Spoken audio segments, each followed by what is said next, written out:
It would be a dull life, wouldn't it, without football? I live alone, and it was something that I always looked forward to.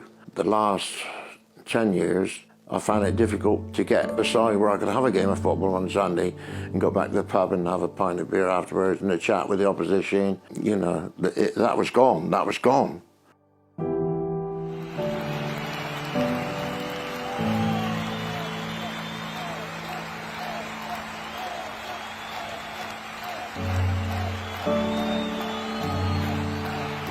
It really started when I was 6 years old. I lived at a place called Hope Square. I used to watch the older boys playing football in the square, but I wasn't allowed to go out there until I was 8 years old. There was no leather balls in those days. There was no plastic balls. We had to play with a worn-out tennis ball. We all moved up to the north of Scotland, and that's where I learned most of my football. 1950. I was 15 then.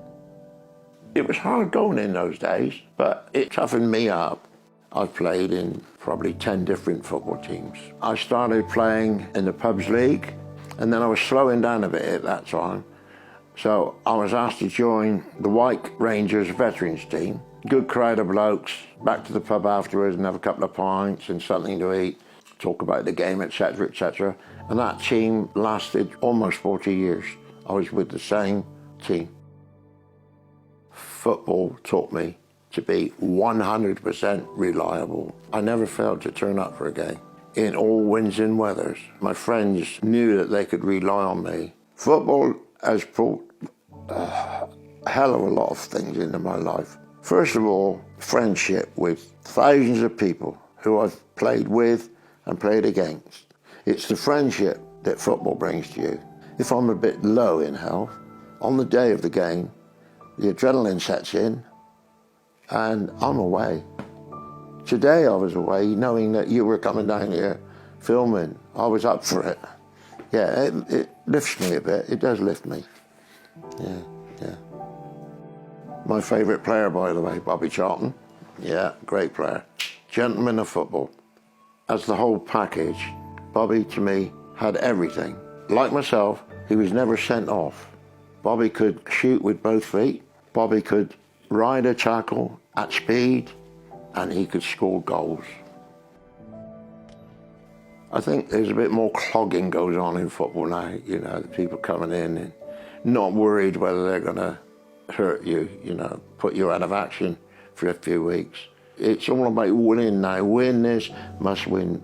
In my younger days, we didn't have this so much. We were taught, play the game hard, but don't break anyone's bones, because they've all got to go to school or go to work the following day. I remember scoring a hat-trick at 64. That made big news at the time.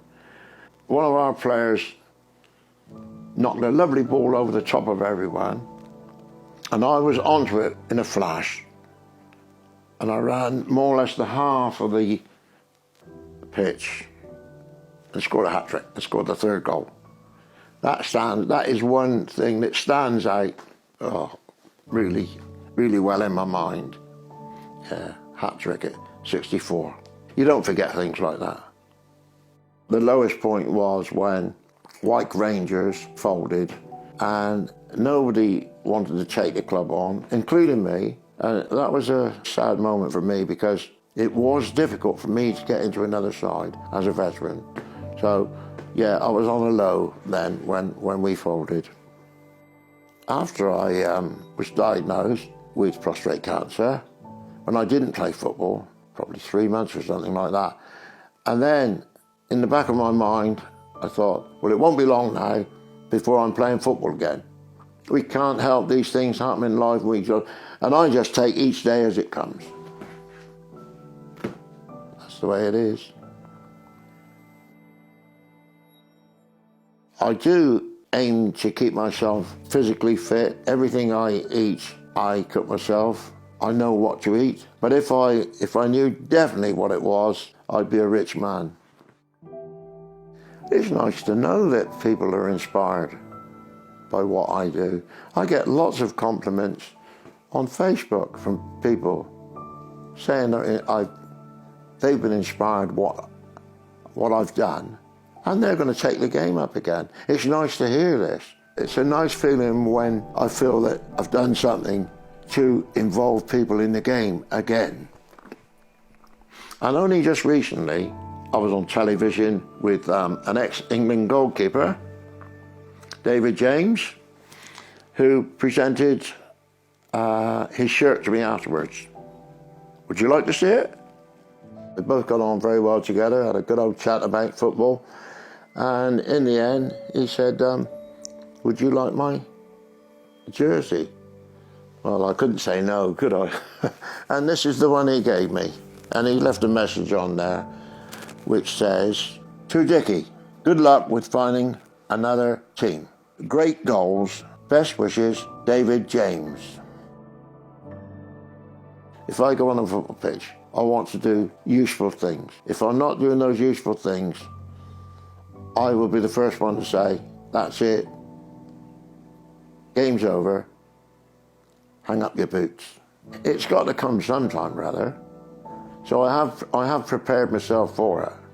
It could possibly be within the next couple of years that I've got to say to myself, I can't do this anymore. I don't want to make a fool of myself.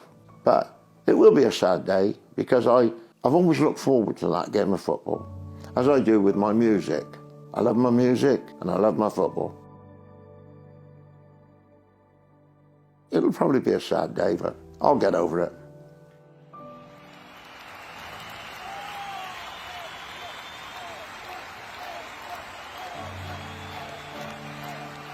But I am on my way to signing for another club shortly. It won't be long before I find another club now.